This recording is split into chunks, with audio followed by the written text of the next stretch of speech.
Hello. I'm wanting to share something with you. I have been, as many of you know, or some of you know, I've been practicing yoga and actually teaching yoga for very, very many years. I began to practice as a young woman, 16 years old, and then deeper at 18 years old, and then in my early 20s into a very vigorous kind of asana practice that the Iyengar, Ashtanga Vinyasa, Desakachar, all of those elements in those early years. And along with it, so this was many, many years ago, along with that asana practice, I was studying pranayama. And I studied pranayama from the perspective that it was taught to me, which is basically a top-down kind of look at if you do this technique right, you will get out of this bag of bones and enlightenment, it will be yours, right? And that sounded pretty good to me, because what I did want to get out of was all of the suffering and so forth that I, at that point in my life, was experiencing.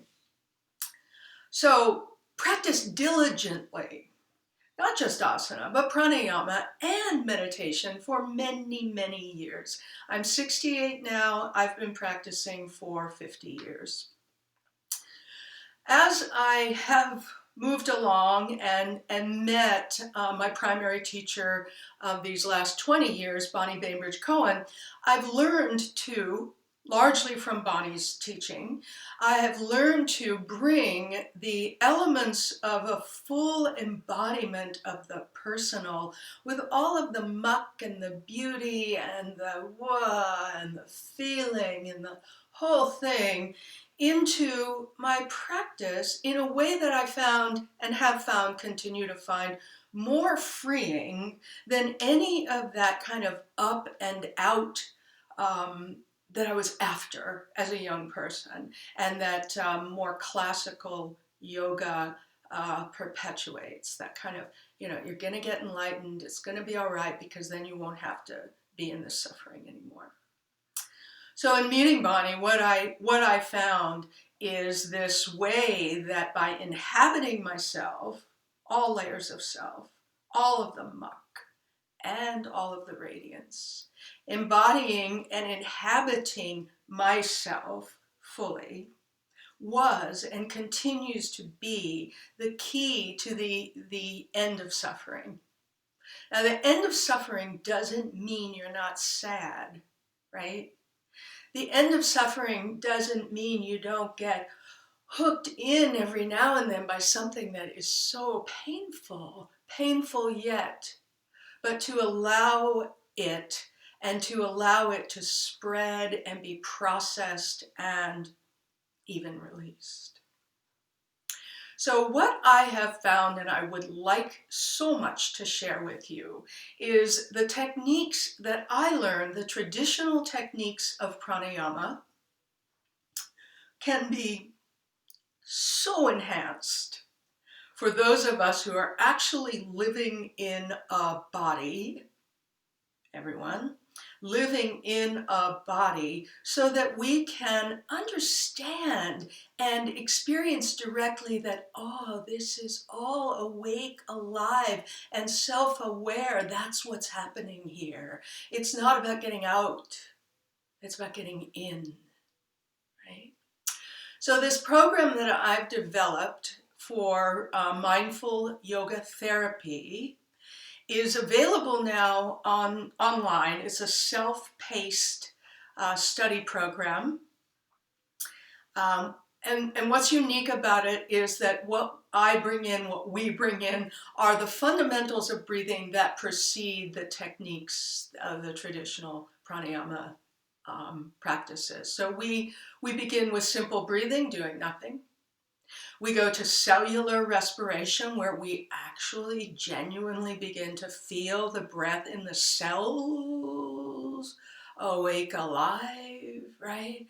We go into a very deep kind of back body, undulating breath that we call navel flooding, fundamental to every other technique that comes.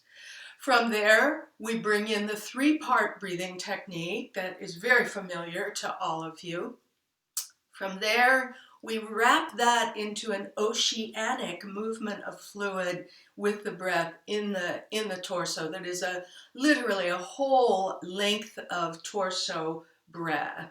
Then we look at the movement of the diaphragms, the thoracic diaphragm and the pelvic diaphragm. And we look at what is that doing in terms of yoga. Is there something going on here with Agni, the spiritual as well as the digestive fire? Is there something going on here with the releasing of Kundalini that gives us more clarity and more access to radiance? The answer is yes, there is. From there, we go on and we continue with the breath retentions and the bandhas and so on and so forth, all the delightful techniques that yoga offers. And we move to, finally, to what I have called infinity breathing, where we actually can enter this state of breath which is ribbon-like and has no beginning and no end. It's those of you who know, it's the window to the spontaneous suspension of breath that we call Kavala Kumbhaka, that space where nothing is moving, and yet we have access to the movement. So I think that this program is important. I don't usually promote things in this way, but it's very, very dear to my heart, and I want to share it. I want to share it. So to find it, if you're interested, all you need to do is go to mindfulyogatherapy.org. It's mindfulyogatherapy.org to register for the program, to sign up. If you have questions, if you'd like to talk with me, you can find me at embodyyyoga.com. Thank you for listening.